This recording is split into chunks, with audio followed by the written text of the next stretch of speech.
I've done a lot of conventions, as you know, and I know my sci-fi fans. Like if someone comes up to me in the grocery store with their arms out and is like, oh my God, Firefly fan, because they're expecting Kaylee. Once we were spacemen.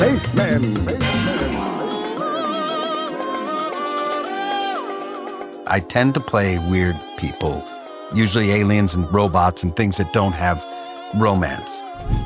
I once didn't get a job where they were looking for a Nathan Fillion type. Once we were spacemen.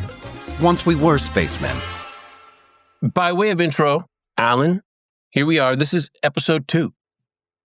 Yes. We already did one episode, just the two of us. Yes. This is our second episode of Once We Were Spacemen. And this one's special because we're bringing in a guest. A former space person. Another spaceman. I would say the heart of our maiden space journey together is this person. The heart of that journey that was on our ship, the Serenity. If our guest was the heart, what did that make you? Like a pancreas. Yeah, I don't think it's like a mole that you need to worry about. I think I did have a purpose. So more like pancreas. I think you got it. Pancreas. Yeah. Not entirely useless like a uvula. But no, or like one of those subnumerary nipples.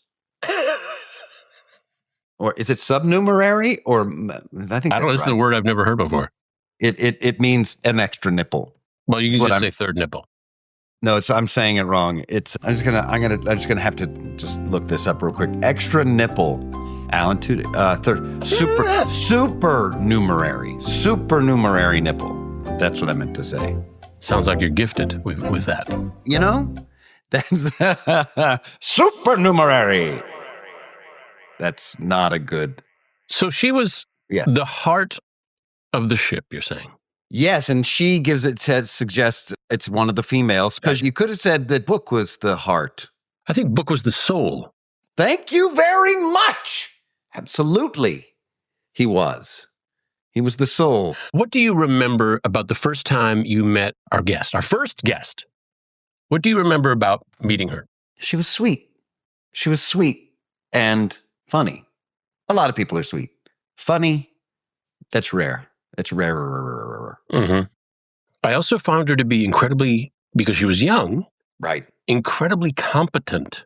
Not just in the job itself, because a lot of child actors, like young actors can be, I think there's people who cannot act, people who can paint by numbers. Just tell them, look, just go up at the end of the sentence and then pause and then say this next bit, and they can do that. Don't look at the camera. And then there's people who have a knack. And then there's people who have an intrinsic understanding of what it is they're doing. Yep. You couple that with experience. You couple that with they've been in the business for decades, and you have someone who is incomparable. Mm-hmm. That's where I put you. Well, that's where I put our next guest. And you're in there too, because that's where you're putting us. Because when you put us in there, you have to drag us in there yourself. So you're in there. I think I had a knack. I think I started with a knack, and then I got such incredible experience. I gained an intrinsic understanding. I think you and I think our next guest started with an intrinsic understanding. She was so young when she started. I can't believe, and I know that you've seen people like this who started young, and it is a weird way to start. You know, who we are as young people and the experiences we have as young people really dictate a lot of who we become as adults. Those experiences, and because the business is so weird, it can warp some people. Oh yeah, it can twist people up. Yeah, and she's not warped, not in any weird way, kind of a fun way, but not in the way that you think of when you think of like child actors. She's just fun. I'm realizing I'm trying to build some excitement and like make it suspenseful and like who's it going to be? Who's it going to be? It's probably going to be right on the title of this podcast. Without further ado, let's welcome our guest.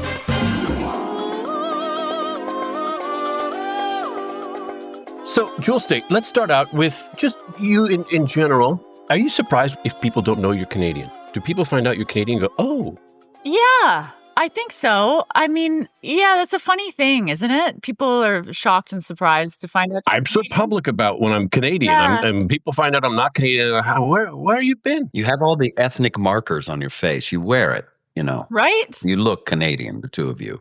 Now, I did a little Google Yes. on Jewel. Oh, no. Her heritage is a proper mix, a proper Canadian mix of British, Irish, and French, but also Iroquois Indian. Well, it's Métis. So my great-grandmother was... Even better. Yeah, my great-grandmother was Métis. So there's that part of it over there on my mom's side. Okay, how did I never know this about you? I don't know. I don't know. What is Métis? Métis is a mix of First Nations and French Canadian. Oh, wow. So essentially, it can mean 10% First Nations or it can mean 50% as long as you are mixed with French Canadians. So that was my grandfather's mother. Yeah. They were the voyageurs, the pictures they see of the Canadians canoeing across for the beaver trade, the fur trade. They're strong folk. Yes. Portaging their canoes. Mm-hmm. Yeah. Portaging for you Americans. Do you have a tattoo that commemorates your Métis heritage? I feel like I would. I do not. It's one of those things where it feels not quite my place to do so, only because I never got to meet my great-grandmother. My grandfather spent very little time with her. Unfortunately, it was one of those very sad stories that a lot of people don't know about Canada and its heritage, where he was taken from her when he was a small child. Yeah, so he didn't really have much of a relationship with her either, and he was raised in a boys' school.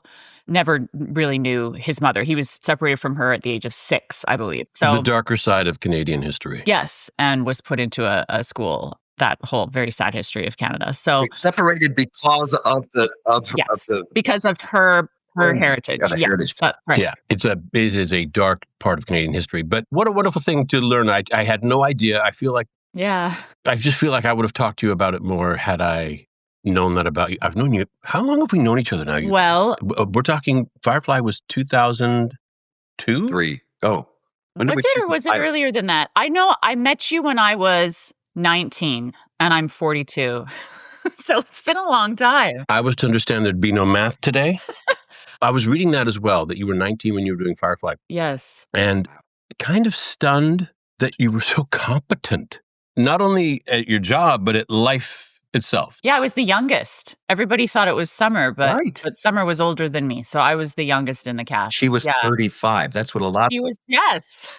Summer's in her 70s now, I believe. Yes. Yeah. She looks looking very great. good. Very spry. Very good. Yes. Yeah. It's the dancing. Everything but her toes. Yes. Does being Canadian, do you believe it brings anything to the table? Oh, I don't know. I mean, what would it bring to the table, do you think? I just feel like it's not that big of a deal. Does that make sense to you? And especially in the industry, it's just sort of like more of a pain in the ass to networks than anything else, because, they need to make sure you have your work visa and you're able to do that show you just booked. Mm-hmm. But otherwise, I don't think it's really ever been a thing. Have you found that? I've always felt that there's a patience with Canadians that when people say, "Oh, you're Canadian," that makes a lot of sense. Yeah. I suppose I wouldn't know any other way, only because, I'm Canadian. You've only ever been Canadian. Yeah. As an American, there's a generosity that is not to say that Americans aren't generous, but there's just sort of an overwhelming blanket generosity that you can just sort of attribute to Canadians. That's nice to hear. Generosity and kindness. Yeah. That was something that was brought to my attention, that Americans refer to themselves as Americans, but in South America, they find that offensive. Oh, really? Oh, really? They say, we're all Americans. We're South Americans. You're North Americans. When you say, where are you from? They say, I'm American. They say, yeah, that doesn't tell me anything. Right. You're from the States. Right. So that's how they differentiate. Right. I didn't know That's that. interesting. Yeah, I got caught with that. Your family. You're married. Yes. How's Charlie? He's really good. Yeah? Yeah. Now, Charlie is your husband. Yes, he's the best. Yeah. He's just a normal dude, You guys live out of town. We do, yes. On a beautiful patch of land. Oh, really? Close to water. How much land? We're close-ish to water. We don't have a lot of land here, but we have access to land on Galiano Island, which is where my mother-in-law lives full-time. She has this insane beach house that we spend a fair amount of time at, my son's favorite place in the world. So we're close to the water here where we are, but we're water people. We like to go boating. We love to fish. We love to be near the water. I heard you not mention swimming. Is that because the water's so cold? It is cold. You don't want to go in there. You don't want to go in there. No. I'm not that Canadian. My husband would. Yeah. Charlie would. He'd go for a swim. But there's people that go surfing up there. Not I. Yeah. No.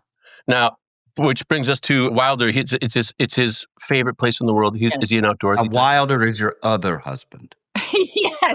Yes. Polygamy happening there. Canadian and a polygamist. Or is this actually your son? Yes, he's our 9-year-old. So Wilder. Named him Wilder? Yes. Do you feel like that was giving him license to be wild? Or you just felt that's who he was, that's his spirit? I felt like that was his spirit. We had a list of names and that one felt right. So we settled on that very quickly and it suits him. He's a very expressive, wild child. And I love that about him. Very smart. He's very funny. He entertains you. You have a quirky sense of humor. He has my sense of humor and yeah, and he has my lots of things. He looks a lot like his dad, but he is very much my personality. So I always say it's like arguing into a mirror. When I get into it with him, it So is. now you're experiencing our frustration. Yes, I'm like, is this what I'm like? And Charlie's like, yes, this is what you're like. So that was my next question: was who does he take after? So it's a little. Is it a little combination of a little bit? I mean, he loves his dad, so he always wants to be doing what his dad is doing, and Charlie's very outdoorsy, so he loves to follow his dad around and learn all of those things. But he's also Wilder's very artistic and very dramatic and hilarious, and Charlie is quite shy and reserved. I think Wilder is definitely more his mama's side. Where is he? Is he, I want to be a fireman? Is he looking at you saying, I want to be an actor? He never did until recently. He's starting to be curious about that world and that life. He can be quite shy when he first meets someone. So being on stage isn't necessarily his, I don't know if it's his thing yet or not. I remember being very shy at that age too. So maybe he'll grow out of that. He definitely has it in him. He's a natural, which really scares me. Would you, if he was to say, yeah, I want to be an actor, you'd be like, yeah, okay. I think I would nurture that in some way, but I don't think I'd be running out to get him an agent and throw him on set. I grew up that way, right. And I'm very grateful for the life that I have. And I know a lot of that is because of the hard work I did when I was a kid. And I developed a reputation when I was a kid as being a hard worker. And I kept working, thank God, because of that. But it's a strange life when you're growing up on a set and you miss out on a lot of things. Let's talk about that for a second. But before we do, I just want to ask one quick question. Does Wilder know who we are? Yes. Alan and I. Well, he knows you as mom's friends, right? Like he knows that. And when he was a baby, I don't know if you guys remember, I would take him to conventions because I didn't want to be separated from my baby. So sure. Everywhere I went, the baby went, and he would be around us at the signing tables and knew you in that way and sees pictures and knows you that way. But he's never seen Firefly because I don't think he's ready for that yet. He doesn't really know who anybody is in terms of celebrity. Understood. Yeah. We'll fix that. Alan, we'll get on top of it. Yeah. Does he know Disney? Yes. Well, he knows. Okay. So he knows Alan is the voice of everything. He knows that part. Everything. Yes. Yeah. That's fair. And good. and he thinks that's very interesting, that side of things where he's like, how do I become that? Well, if he ever wants a lesson, I'm sure he would be delighted. Now, back to, let's talk about, because you were talking about how that was your life and your style when you were a kid. Yeah. You were 5 or 6 when you were discovered in a shopping mall. 5? Yeah, about 5. And discovered it. What year was that? Doing what? Setting something on fire? Shoplifting. No, I was discovered shoplifting. Yeah. I was walking with my mom and an agent was there scouting and came up and said, would your daughter be interested in auditioning and that kind of thing? Wild. Yeah. So I booked a commercial around that time, and it was a very serious commercial about, the environment. So I did that. And then I sort of started doing TV movies because I was one of those kids that could cry on cue. Mm. And so I just booked all those jobs, right? Where I was like, mommy hurt me or whatever. Oh, boy. With Name the Celebrity of the Week. Yeah. So I did a lot of that stuff and it just kept happening. I just kept booking work. So I stayed in the business. And that's just sort of all there was to it. It just kind of followed me and I followed it. Just for perspective, what year was that? Oh my God, I don't know. I mean, I was born in 82. So 87, 88 is when I started to book work. So when I was in high school, you were already a professional actor.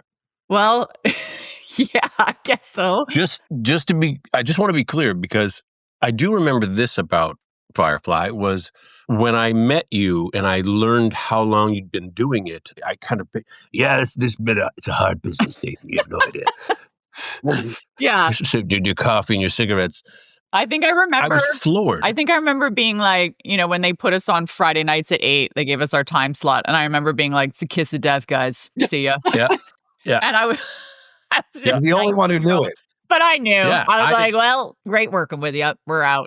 And here's me, first almost my, not first time in prime time, but right there. I was like, what? What's wrong with Friday? Everything. Exactly. Home after work on Fridays and they turn on their TV. And never they don't go out. No. That's the God. time to be on.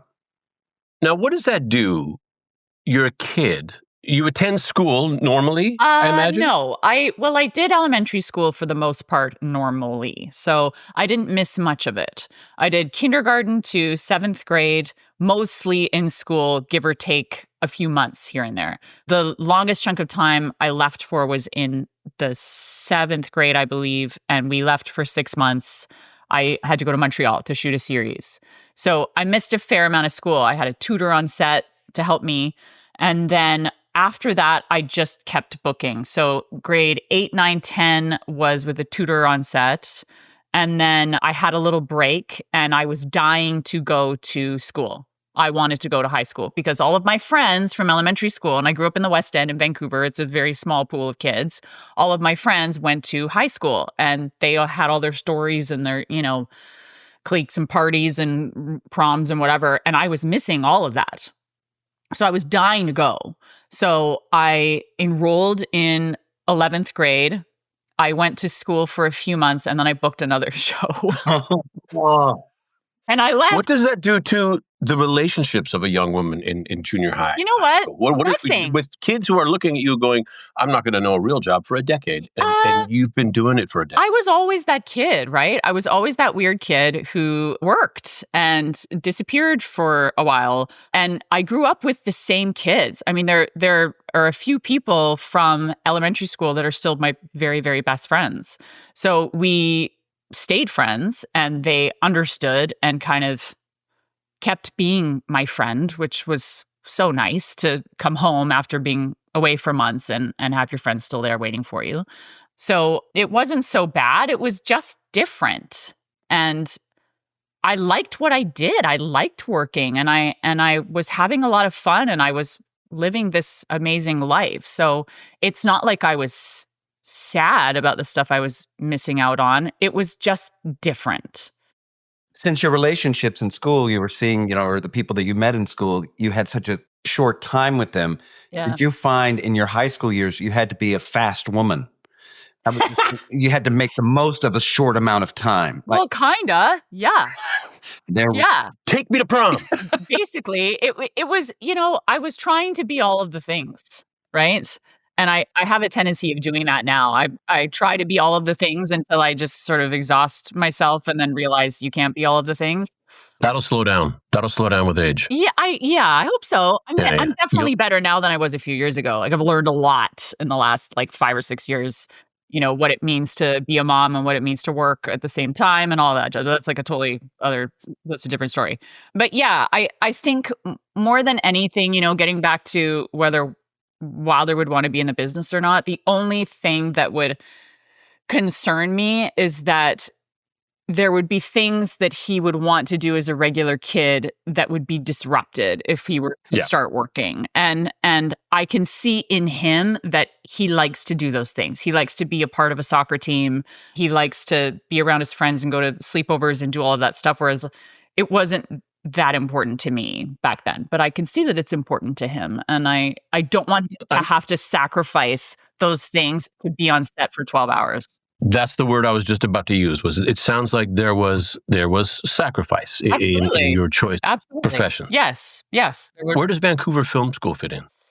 I never really spent a lot of time at Vancouver Film School. I did a lot of classes with really amazing teachers, scene study and things like that when I was a kid. But again, it got to the point where I was just learning on set. I didn't really have time to commit to anything other than work. I mean, you guys know what it's like when you shoot a show, that's all you're doing for 6 months, you know? It's just like so all encompassing that I just didn't really have the space to commit to anything else.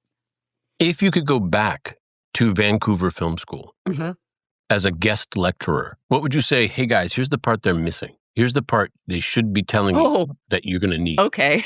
Well, the reality of how difficult this is. I mean, no, but like a lot of people have stars in their eyes when they consider getting into this business. It's glamour and exciting and all of the opportunities, and you get to take your pick. And it's just quite simply not the way it is. So I think if anything, I would want to educate people on what it feels like to have downtime and how you get through having downtime and how you keep your confidence up and how you get through the hard parts. Because I feel there are more hard parts in this business than there are the highs. Don't you think? Alan? Yes. Yeah, this business. It's interesting. This business is can be so many things to so many people. You can have so many different experiences within the business, you know, that I was just being told something about a star, you know, in the makeup trailer. In the makeup trailer, you hear a lot of gas, a lot of hot gas. And so the people that you're working with are coming off of another project and they're about to go to another project. And so if someone was a diva or a complicated, problematic actor and they're annoyed, they'll tell you about it. So I heard all these stories about this one Oscar-winning person behaving in a way that I don't know anybody behaving, nor anybody who could behave that way. But because they have had success back in the 90s and won some Oscars, more than one, they are now capable of coming onto a show for just a short amount of time and turning it on its head, stealing things like crazy, crazy stuff, man. These were crazy things. And why am I not saying this person's name? Because it's not good to say these people's names, because maybe one day I want to work with crazy. You don't know, because you're in one of those downtimes. It's just such a, you know. So interesting, isn't it? Yeah. Yep. I've always felt that celebrity or success in general, let's just go with success, is kind of like alcohol in that it'll just turn you into more of what you already are. I love that stuff. Hollywood secrets. That's very true. That's very true, unfortunately. Yes. Now, having started so early, Jewel, there's people you worked with in the beginning of your career. You started with, maybe you knew someone your age that you were working with. Is there anyone that you started out with or that was in the industry when you started who is still in the industry now? Oh, yeah. You've outlasted a lot of people. I have, but there are quite a few. Yes. I mean, there was a whole group of kids. I remember living in LA during a pilot season, staying at Oakwood Apartments. Oh, yes. Everybody. I mean, you know, the home improvement boys were there and Jessica Biel was there and she was so nice. And she was one of the good kids and we were all very bad, very, very badly behaved. But she was so, so sweet. But yeah, I mean, there were so many kids around that time, you know, the Disney Channel kids that were either being guided or misguided. And I had a very strict mother who wanted me to have fun and wanted me to get into the good kind of trouble and all that. but she was strict, and she was strict in the way where she would not withstand any diva behavior from me. Oh, wow. It was quite simply not acceptable. The opposite of a momager. Yes, she Sorry, a she momager? What's a momager? a mom, like a mom manager. A mom manager who Yeah. will go out there and typically you describe that person as someone who will destroy their child's career Yeah. because they are so demanding And so like, terrible. guys, like we saw that. We saw a lot of that. And it was so crazy to see. And my mom would go, "Oh my God, this poor kid." And we would watch this happen. And it was so sad, and sort of just the real side of the business, rearing its ugly head all the time, and these parents just encouraging their kids to kind of do the wrong thing as long as it made them more famous, maybe, or I don't know. Mhm. It was all so weird. And she had a panic moment. I remember I was like 15 or 16, and I'd just come off a Disney show, and she had a panic moment where she was like, we got to get out of here. We got to go home. This is not good. And we did. And we packed up, and, my agent said, "Aren't you going to stay for the next pilot season?" She said, We are not going to stay. We are going home." And we went home, and I booked a sweet little Canadian show and did that for a while and stayed focused and, had my party days for sure, but did not go off the rails. Was that hard for you to go back and not? No, not at all. No, Cool. I had it at that point. I think it was all just too much. It was all so crazy. And, it was a whole bunch of people in and around my age living and breathing the business and living and breathing every audition. And all that anybody wanted to talk about was work and the next show. And did you book that thing? And I hope will you read with me with this thing? And it was like so oversaturated in my world that it was unhealthy. Like I was starting to forget how to be a person and how to, prioritize other things in life other than, being in Teen People magazine. You know what I'm saying? I love that your mom did that. I love that she recognized the bubble that exists for the industry here. Yeah. And there was that, it was kind of coming to that point where like, there was a path that was about to be presented where I could have gone this way or I could have gone that way. Yeah. And she was getting scared that I was around people that were going that way on that path, and she didn't want me going that way. So she took me home. When did you know you made it? I mean, I had a moment when I was like 14, 15. I did this show called Flash Forward on the Disney Channel, and it was a little bit of a hit. And I remember a lot of kids following me around in the mall or whatever. Like there was that period of time where I was like, oh, this is weird. But as an adult, Firefly was the one that propelled me into a different kind of level, meaning that I didn't necessarily always have to audition. Sometimes offers came to me. I felt like I finally was considered a bit of a name. Like I remember a long time I would audition for something and they'd say, "It's going to a name." It's not going to you. It's going to a name. And I would go, okay. And then they tell you the name and you say, "I've never heard of them." Yeah. But it at that point I was like, oh, maybe this has done something. And then I started getting other jobs because of Firefly, because the producers of like Stargate, for instance, right? Stargate came along and I booked a series lead because it just so happened that some of the writers and producers were fans of Firefly, right? So like Firefly did something for me that to this day. It brought some notoriety. Absolutely, that still lingers. Like, and it opened sci-fi doors. Yes. And those doors open like this. Very good. It's a really cool door. Yeah, that's true. Sometimes it's up, sometimes it's in the middle. Right. Sometimes they're very big and they... Or if it's Firefly, you gotta Yeah. And the Stargate door was a cool one too. It was. Opened very fast. What is the difference between a sci-fi fan and a fan of family law? Oh, big difference. Big difference. I've done a lot of conventions, as you know, and I know my sci-fi fans. I know a Stargate fan, and I know a Firefly fan, and I know a Supernatural fan, and I can pick them in a room. They are wow. They are different people, and they're all wonderful in their own ways. But they're all different. It's very rare that I meet a Stargate / Firefly fan. Really? All in one. Yeah. I feel like they're two totally different shows. Yeah. They really are. So Family Law fans are usually people in their 50s and 60s and 70s. So us. So I'm basically okay. Yeah. No, Oh wait, I am Yeah, 50. demographic. Oh my I see God. them at the grocery store. Yes.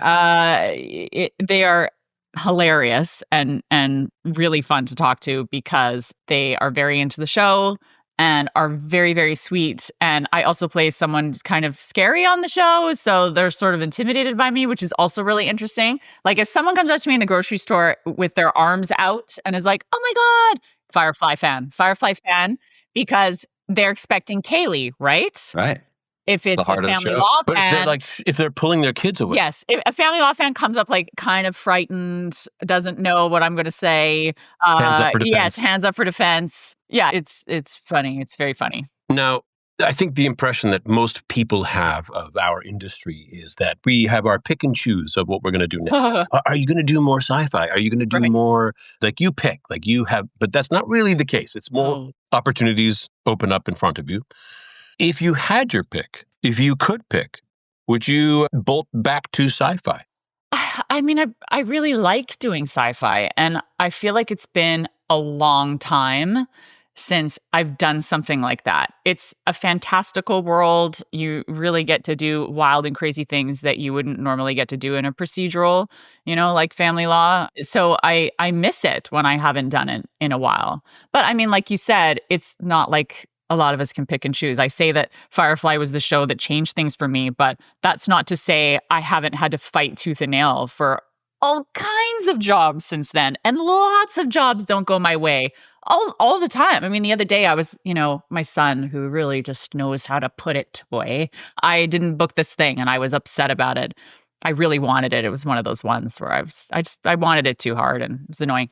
And I said, sorry, I'm just having a little bit of a day because I found out that somebody else booked that job and I'm frustrated and I'm a little sad about it. And my son goes, "Okay, I'll give you some space." Comes back about half an hour later and he gives me this big hug. And he says, "I'm sorry you didn't book that job, Mama."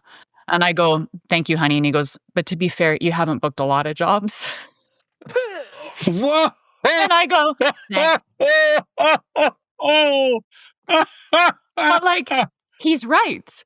And he's seen this happen many times. So in Wow. his mind, what he was saying was, it's just another job. It's just another day. Don't worry about it. But it just It's just a little delayed brutal. me. The honesty is a little brutal, especially when it's presented with "to be fair." To be fair.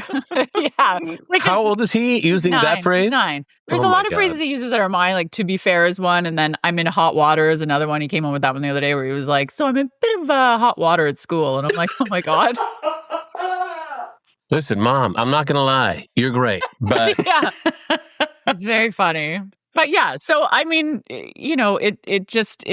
there are opportunities that come your way sometimes magically that are amazing and a perfect fit in your life for that moment. And how wonderful is that? And then there are other opportunities that you have to chase and prove that you're the right person for the job. And I don't know. I mean, I think there's like 1% in the industry that don't have to worry about doing that. But I'm not in that 1%. And, I fight for it. I fight for what I want. And sometimes it goes my way. I'm not in that 1% either, Nathan. I once didn't get a job where they were looking for a Nathan Fillion type. I remember that. I remember reading that on the breakdown. That is soul crushing. It's for an adult diapers commercial. You didn't want that thing anyway. Come on. They said Nathan Fillion Yeah, type. okay. You're right. Yeah. You're right. And I'm the type to load my drawers. Now, to that end, about getting jobs and how they come about, you are in the industry for decades. Mm-hmm. You're not a stranger to lead roles, but now suddenly here's a project with you are the lead, Family Law. How did that come about? I had my kid and I'd done a couple jobs away from him and had the SADs the entire time. And I thought, okay, so I don't want that. I don't want a job that's going to take me away from him for too long. Tough life. It's not worth it. It's not worth the sacrifice. I can't do it. A lot of people can, and kudos to them, but I am miserable when I'm away from him. And that I know. So I thought I need to find something that will keep me in BC, so he can go to school and he can have his life and I can work, and wouldn't that be great?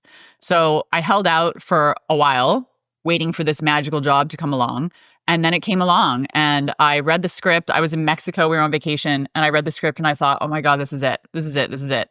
And then I had that feeling come up, which I hate, that feeling of like, oh, I actually really want this one. I really care. And I was like, oh no. Were they saying, are you interested? Or were they saying, No. we're interested in you? They were saying, you can audition for this like everybody else. Right. So Gotcha, I okay. read it and it was a complicated audition with lots of law jargon.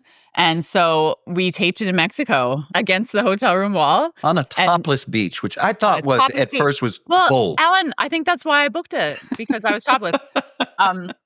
So I sent the tape in and I made it to the next stage, and I went in again and I met the producers and the showrunner, and she and I had a moment where we just clicked. I don't know. She's one of those people. We'll be friends for life. But it was the first time you'd ever auditioned for them? Yes. Wow. And cool. yeah, and then I tested after that. I was the only one testing, which felt good.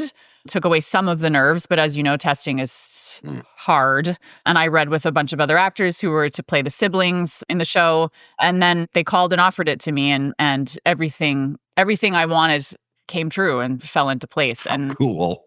I think one of your strong points is it makes perfect sense to me. You're in the room and you click with people. Yes. I think that's probably one of your strengths, is being in the room. Yes. They get to see, what are you like? Who are you? What is this person going to be like to work with? This job could potentially be years. Yes. Who are we Right. getting into bed with, so to speak? Totally. I always say it's like buying a house, right? For the creatives, for the producers, to commit to you for that long as a series lead, they're taking a big risk. I mean, it's buying a house, basically. You are committed to this person, and you better hope you made the right choice. They better have good plumbing. How did you enjoy Family Law? I loved it. That was first of all, still on. cast. It is. We shot 4 seasons of it. I will say that when we did Firefly, it was very, very special. There was something about it from the very beginning, and I know we can all agree that it just felt different from anything else. It felt like the relationships that we made were friendships we were going to have for life.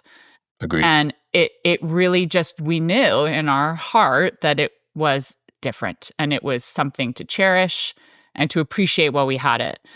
I hadn't had anything like that felt that right, that magical since then. And Family Law came along and I met these people and we clicked in a way where I realized that no matter what happened with the show, I would love them forever and I would take care of them and I would be family to them forever.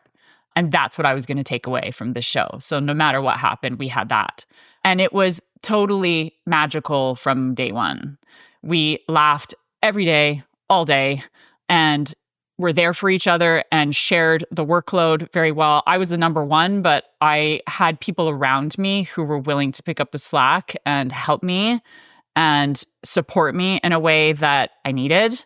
And it was this crazy experience of growth and figuring out how to balance my life as a mom and as a wife and as an actor and all of those things. It was like, an invaluable experience that I can't believe came to me, and I will always be grateful for it. Being a number one, is a heavy workload. Heck yeah. Especially in the beginning, because you have to you're establishing the show. Yes. What else is different about the difference between being on a show or being the number one? Well, what are the different responsibilities that you discovered, you recognize? I had seen many number ones in action. I'd done a lot of TV, and I'd experienced all different types of number ones. I can imagine. Yeah, I've experienced some shitty number ones where I'm like, wow, you just hate life? What's going on here? Right? Like, those ones where you're like, are you, like, you're so miserable, maybe you should quit the business and go live on a deserted island because you just don't want to be here. And everybody else can sense it and you're creating a terrible atmosphere. Please stop. Yeah. So I've seen that. I've seen ones that are really grandiose, which I think are absolutely hilarious. The super diva types where, I just sit back and go, look at her go. And then I've seen ones that are that are super fun and really generous. And, like Nathan's heard me do this before, but I'm going to do it again. I don't care. You're such a fun number one. And I remember being that 19-year-old kid and watching you work your ass off. And then at the same time, try your best to make it the most fun set it could possibly be. Yeah. You made people laugh all the time. You made fun of yourself and you created this vibe. It was just a vibe that felt inclusive and relaxed. And you taught me something. You said, if you have everybody there feeling comfortable enough to do their best, that's when the magic happens, because people let go of their nerves. They let go of this, like, I don't know, feeling like the new kid and feeling scared. They let go of all of that. And then they're able to relax enough to do their best work. And I thought, I'm going to do that. I'm going to do that one day. And then family law came around. I went, okay, here's the opportunity. Because these people seem great. They seem cool. No one's weird. No one's weird in this cast. I think this could be something really great if we set the precedent right away. So I did. And I said, I want to have fun. I want everybody to feel supported. I want every single guest star that comes on this show to feel relaxed and to feel at home. I don't want any bullshit. And as soon as anybody sniffs anything like that, I want you to tell me, because I'm going to put a stop to it. So we had a no drama zone on set, no drama allowed. And it stayed that way. And I was lucky in that I had a cast that felt the same way. Nobody wanted that. So it was just a good time. But I'll tell you, it's so tiring. I think, at the beginning, I remember you saying to me, it takes a lot of energy. It takes a lot of energy and you're going to feel burnt out. And, just make sure you don't burn out, basically. And that was so true. I really didn't know how much energy it took to do my job, as in play the role and learn all those lines and work every day, all day, 12 plus hours a day, 5 days a week, and then go home and be this mom and be a wife. And it's insane. And then also be a really nice person, have the energy to treat everybody still with kindness and respect and all those things, even when you're totally, entirely exhausted and you don't feel like having a conversation. All you want to do is just shut your eyes or bury yourself into a book. You still have to be that welcoming person to the guest star who's there on their first day. Do you know what I mean? Yeah, that's something I have never experienced as in any number one situation, is going home and having another full-time job of being a mom, being a parent, having to have that energy, dude, and that focus. It's like that first season nearly killed me, because my kid was 4 and oh boy, he was nuts. I would come home and Charlie looked like he'd been to war. Okay. And Charlie runs a company. And so it's not like he wasn't working. He would work all day. He would go get that kid and bring him home and deal with insanity. And I'd come home and there'd be a burnt meal in the frying pan, and the house would be destroyed. And Charlie would just be looking at me pleadingly for help. So I would step in and help. And there was no break. I had no break. And then I realized, I'm starting to fatigue and I can't run on this level forever.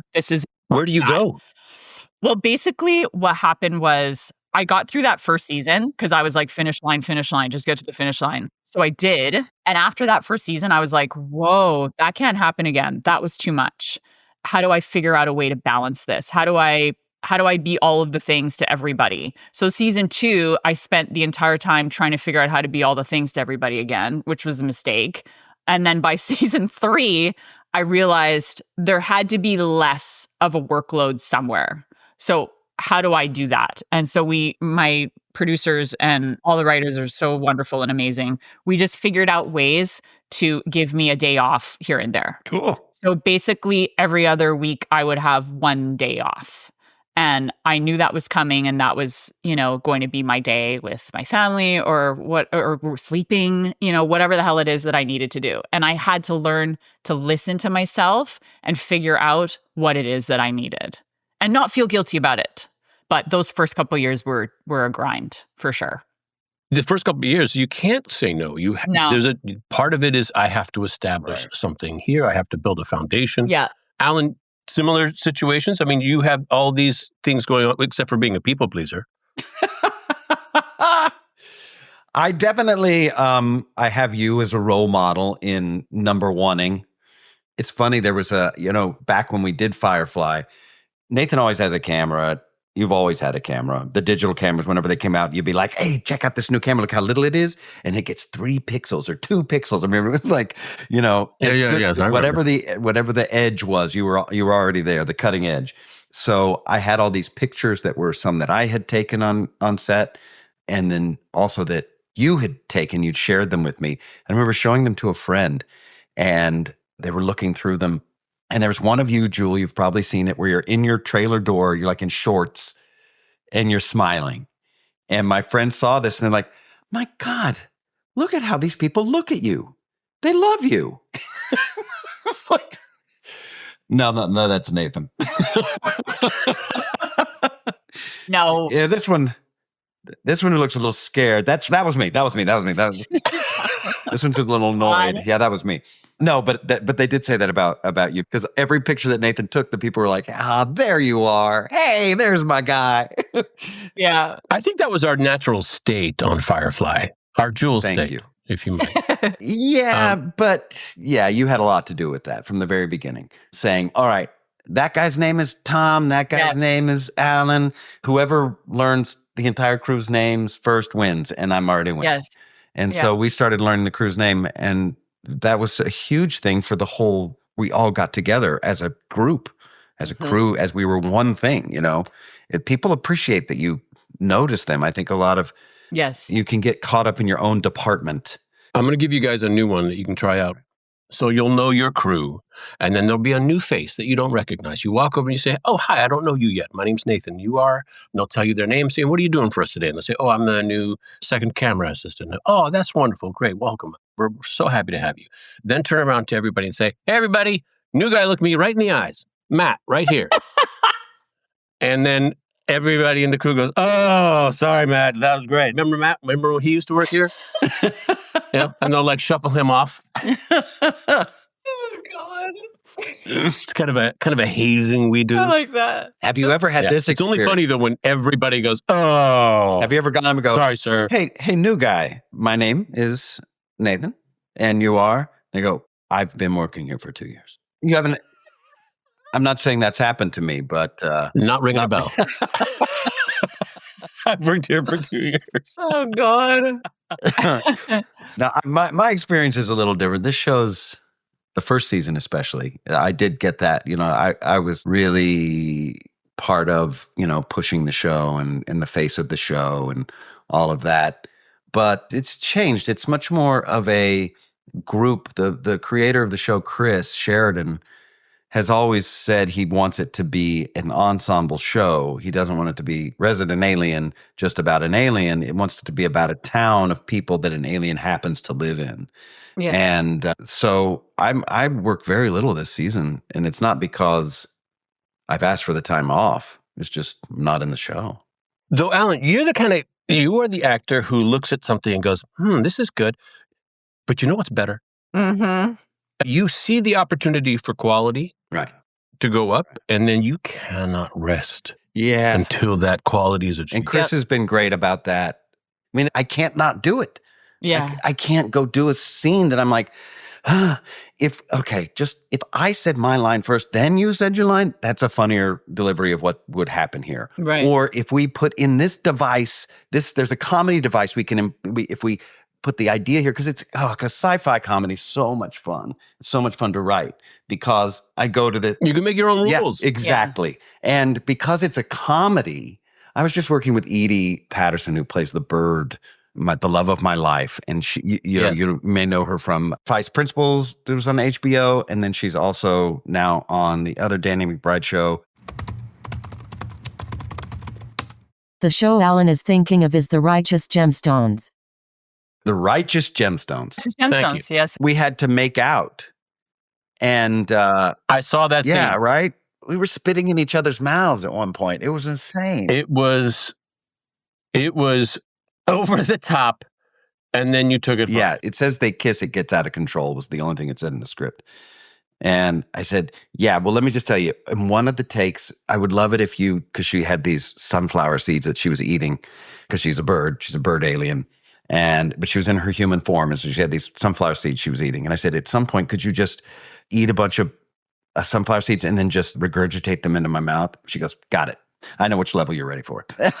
So it became the most crazy thing, and we did it again. But yeah, so sci-fi is a lot of fun to write for. Sci-fi I enjoy it. It's right up my alley. It can become very broad, but also become grounded again. Yeah. And the show allows it. I'm choosing to take what I learned from it. I am getting to write. I do have a different satisfaction when I'm watching the show. I'll go, my line. Yeah. My line. That aren't. I don't even know if the cast knows that some of their lines are my lines. Hey, if you guys are listening.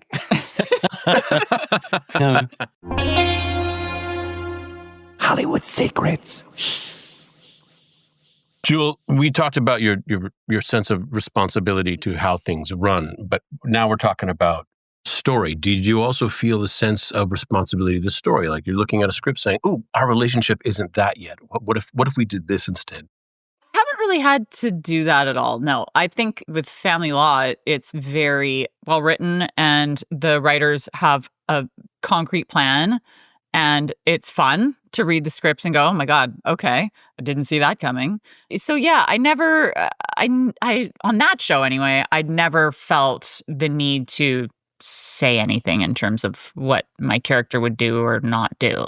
How about those parts of the things that you bring to the table that they go, "Oh, Jewel is great with this, and I'm going to start writing for that." Have you seen it shaped to you in a certain way? Yes. I think in the beginning, I took a risk in the audition process and played a lot of the comedy, or at least the funny I found in these scenes, and just went for it because why not? And luckily, the risk paid off in that our showrunner, Susan Nielsen, was like, I didn't really think that scene was funny until I saw what you did. Oh, how cool. Yeah, so they started writing her funnier for sure. So she's this sad character, kind of down and out, and has made a lot of mistakes, but she uses humor to cover up all of her insecurities and all of her sadness. They really went for it after a while, and it was fun in that she's a bit gross. We have a lot of scenes where we're sitting around this table in the law office talking and eating, right? It's like, oh, here they are again, sitting eating lunch. And I kept thinking, what's a food I could eat that's disgusting and inappropriate and makes this speech about this case very bizarre? Egg salad sandwich. Yeah, or we did one with a pizza where I just have a large pizza in front of me and like no one talks about it. Everyone's having salad and I have a large pizza and I'm like holding the slice and, gesticulating with it and overacting, right? I overact throughout the entire show. And I'm flinging the piece of pizza like this and there's mushroom and pepper flying. Oh, cool. And everyone's kind of reacting. And then we had one where I was like, I just kept trying to up the stakes where I was like, what about like a chili cheese dog? And like, I'm in a scene with Victor Garber who's upset with me and we're having this serious conversation and I've got a hot dog and I'm like squirting condiments on the hot dog as I'm talking to him. And it's so funny to me to see a woman in a pencil skirt eating stuff like this. And she eats with her mouth open, like I'm like chewing and spitting and no one ever talks about it. Like it's never referred to ever. Well, that's great. And it became really fun. So we just kept going and thinking like, what else could she be eating and doing that's just absolutely vile? How fun. Let's talk about Victor Garber for just a second. That guy is amazing. Yeah, he's Canadian, right? Yes, he's Canadian. National treasure. He is, yes. What was that like? What's it like hanging out with him, acting with him? I did. His level of expertise. Well, I'd done a show with him before. I did one episode of Legends of Tomorrow, and he was a regular on that one. He doesn't really remember because it was one scene, and he had this experience on Legends where, he basically says, he'll be the first person to tell you, I have PTSD from that show because it was just night shoot after night shoot. And, at one point they had him at the end of a pier tied to a post and at 3 a.m, and it was pouring rain, and someone yelled, "How are you down there, Victor?" And he said, "I hate everyone."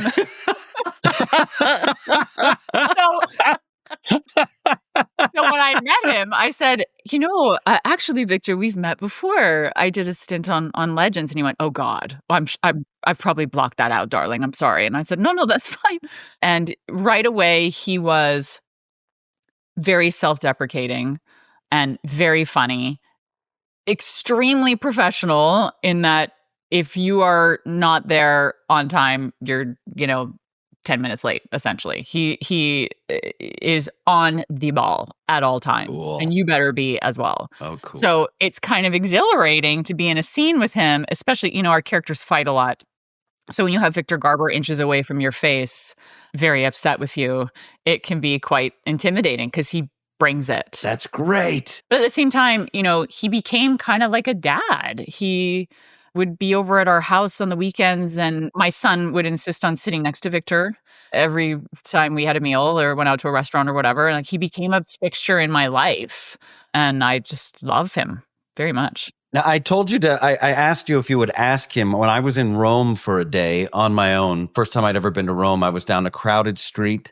I had just bought a nice jacket and I was walking and sort of going along, being pulled in one direction. It was very tight. There was two streams of people, of a crowd. And as I was walking this narrow alleyway, there was Victor Garber suddenly. And he looked at me and I looked at him. We've never met before, but he recognized me as an actor and I definitely recognized him. And he went, "Hi." And I said, "Hi." And we just were swept along. So he's probably talks about me often. He talks to me all the time. Yeah. Okay. Good. Yeah. Good. Yeah, That's what I thought. Just I was. Don't worry. Good. Yeah. Good. Jill, we've had you for an hour, but I do want to talk about before you leave. If anyone knows you or what you are like to kind of hang out with and wanted to let the world know, this is what Jewel is like. This is what it's like to hang out with Jewel. I'm telling them all they would have to do is subscribe to your food channel. Oh, yeah. Because that's you. I subscribe. You are so entertaining. Oh, thanks. It is rare that I will laugh out loud while watching television. I laugh out loud probably twice for every video you put out. Oh, thanks. Your little throwaways, your self-deprecating, it's hilarious. What's the name of it so we can all jump on? I have a YouTube channel. It's just Jewel Staite Official, and I do what I'm calling amateur kitchen. So I also post them on Instagram and I post them on TikTok and all that. But it became, I love to cook, so I cook anyway, and I bitch and moan when I cook all the time. And Charlie was like, "You should film this. You should just why don't you just set up a camera and just film yourself doing this stuff?" And I said, "Why would anybody be interested in that?" And he said, "I promise." It was Charlie's idea? Yeah, it was his idea. It was his idea. Oh, great. Well, and I thought, okay, I guess I'll do it. So I did. And then and people seemed to be into it. So I just kept doing it. But I enjoy it. I enjoy cooking. I enjoy cooking with people. And it is fun for me. So wildly entertaining. And I've seen ones where you have like a guest cook there with you. But watching you on your own, first of all, you set up a camera. No one's filming it. No, I just right? set it up. I just put it on my little tripod and click. Who's editing? I do it. Oh, wow. How cool. Yeah. It's concise. It's on it.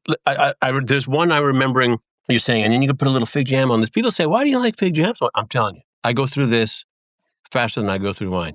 And that's saying something. And then you look over the shoulder as you're walking away. I crack up watching you cook this stuff. And I'm saying, I think I could cook. You're actually inspiring me to, I think I could cook some of this stuff. Oh, I know you could. It's all easy. That's the whole Your point. sweet and savory grilled cheese. I'm looking around my house going, I don't have bread, but I wonder if I can. So good. So good. Yeah. You're our first guest, by the way. Really? Yeah. No Yes, way. Yeah, you are. Yeah, you're our first guest. It wasn't even a question. Excuse me, I'm just going to text Marina right now. There.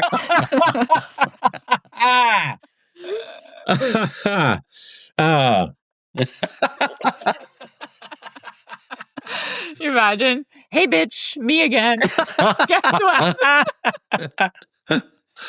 Jewel, first of all, thank you for doing this. Oh, Second, my guys, pleasure. I love you guys so much. I love you This guys is so just- Love you much. too. Love you. Can you believe that we're all still friends and we're all still banging around in the industry? I can. Congratulations to you both. Yeah, right. I can believe It's it. not easy. There's so many people I've worked with who have up and left town. Yeah. Right now, particularly, things are really tough for the entertainment industry. Yeah. Right. But here we all are still plugging away. Congratulations to what is a monumental success to be around, to be relevant this long. Congratulations to you all. And I can't tell you how pleased I am, again, that we're all still friends. Me too. That's never going to change. Never. Well, Nathan. never say never. When we die.